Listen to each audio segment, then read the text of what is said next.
Welcome to Subramani.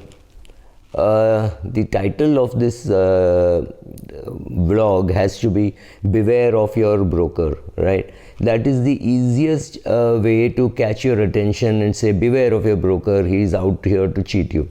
So I have to tell you that from my experience, which means I started in 1979 with my broker and I have not changed my broker. That is 42 years of relationship, and I don't think we call he has something called relationship manager or something like that. I attended his wedding, he attended mine, I attended his daughter's wedding, I'm sure he'll attend my daughter's wedding. So that is the kind of relationship over 42 years that we have built up. But it is very, very fashionable to say brokers are cheats, beware of them, and they are out to make money. Of course they are out to make money, there is no doubt. Every AMC which tells you that invest with us is out to make money. But the question is not whether the broker makes money or whether the mutual fund makes money, whether you make money after paying their charges. That's the only question that you are asking. Now it's very funny that anybody who tells you don't go to a broker largely is telling you don't go to a broker, come to me, I will give you some of those services for a fee. Right? So if I tell you don't go to a broker, come to me, I am not saying don't go to a broker, come to me, I will give you similar services or same services for free. I am saying buy something from me, buy a newsletter from me, buy my coaching from me, buy my classes from me, buy my videos from me, buy my charts from me, something I am trying to tell you, and we are all promising that you will create alpha in your life because you came to me. But for coming to me, you need money, and that money will come from what you do not pay your mutual fund distributor or your equity broker or your insurance agent. Unko paisa mat do, mujhe do. That is what we are saying. At an intellectual level, we are saying, don't go to that guy, come to me, because if you come to me, you will benefit in terms of lower costs or blah, blah, blah, whatever. But I have a product to sell. When people like me don't have a product to sell, we are questioning why are we in this, and maybe we like the influence. Maybe we like the great remarks which people say, oh, you're good and blah, blah, blah, all those things, right?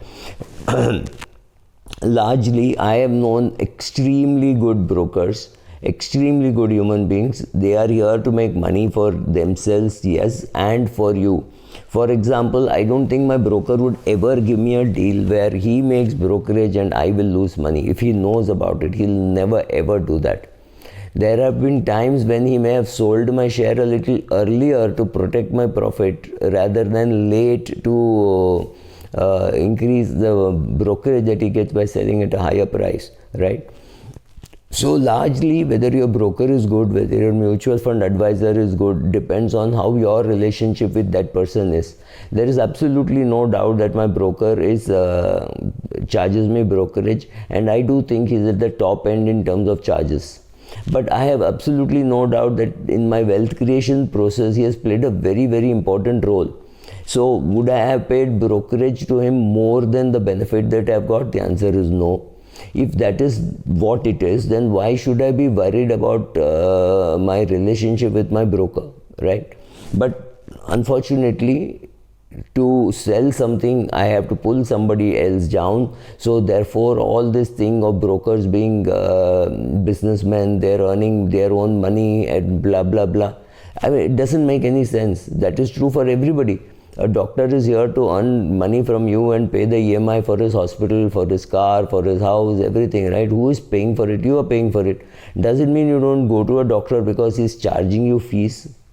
To me, it doesn't make sense, and it does not make any sense when it comes from people who claim that they have nothing except your interest in art, but then I have a newsletter to sell, I have a course to sell, I have a video to sell, I have a book to sell, right? We are all bluffing when we say you don't need a broker. I do think very honestly, I do need a broker. I need an MFD who will organize my paperwork. I need an accountant who will file my GST returns. I need an accountant who will file my annual returns. All this I need professionals. Can I do everything myself? Yes, of course I can do everything suboptimally. Why should I do things suboptimally when I can go to a specialist, pay fees and be done with it? Right? Now, if you have to make the choice. Is your time more important, or is the 30,000 rupees that your chartered accountant is charging for filing your business return which is more important? To me, the fact that I can pay money to one person, write a check and get all my work done is far better. So why would I not pay that money? I mean, why would I make all the food items at home? There are some things which are easier to buy, some things which are more convenient to buy than to make at home, right? So certain things which we will do ourselves, we can do. Certain things which we have to get it done by a professional, we have to get it done by a professional. A broker is also a professional. You can do it online, offline. You can do a big branded broker, you can do a small broker. Everything is of your choice. But can you avoid brokerage? Answer is no. Can you avoid fund management charges, whatever the fund charges? No. You can always come out with an argument, oh, the fund manager is not doing well, I can manage my own money, right? The question is, can you handle all the stress and the gyrations that go through while investing in equity? Can you manage everything? Those are the questions to answer. If you can't manage, you have to pay a fee. If you think you can manage, by all means do so. Thank you.